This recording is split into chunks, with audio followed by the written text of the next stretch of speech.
দুই বাপ বেটি বনে হয় একসাথে। পাচুরিয়া লঞ্চ ঘাট যেন এখন এক মৃত্যুপুরী। চালকের চরম দায়িত্বহীনতা আর খামখেয়ালিপনার বলি হয়ে পদ্মার বুকে ৬৯ জনের প্রাণহানির পর স্বজনহারা মানুষগুলো প্রশ্ন তুলেছেন, নৌ দুর্ঘটনায় আর কত মানুষের মৃত্যু হলে পরে টনক নড়বে এসব চালক আর মালিকের। রোববার দুপুরে লঞ্চ ডুবির পর থেকে উদ্ধার কাজ শেষ হওয়া পর্যন্ত ২৪ ঘন্টারও বেশি সময় স্বজনহারা বহু মানুষ নির্ঘুম রাত কাটিয়েছেন পাচুরিয়া ঘাটে। তাদেরই একজন গোপালগঞ্জের কাশিয়ানীর পরেশ পাল। লঞ্চে থাকা তার ৬ স্বজনের মধ্যে বেঁচে ফিরেছেন মাত্র একজন। বাকি ৫ জনকেই বরণ করতে হয়েছে পদ্মার অতল জলরাশির নিচে হিমশীতল মৃত্যু। স্বজনহারা অসংখ্য মানুষের ভিড়ে আলাদা করে চোখে পড়ে মিল্টন নামের এক ইলেকট্রিক মিস্ত্রিকে। ডুবে যাওয়া লঞ্চের যাত্রী হয়ে গ্রামের বাড়ি থেকে ফিরছিলেন ঢাকায়, কিন্তু সর্বনাশা লঞ্চ ডুবিতে ২.৫ বছরের সন্তানকে বাঁচাতে পারলেও বাঁচাতে পারেননি স্ত্রীকে। আমি এই মেয়েটা কেমনে মানুষ করবো ভাই,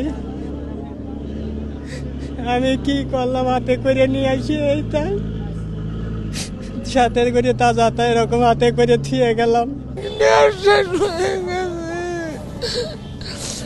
আমার ভাগ্নে ওরা ৬ জন আছিল, একজন পাইছে, একজন বাড়ি চলে গেছে। আমার মিয়া রে বাবা রে বাবা।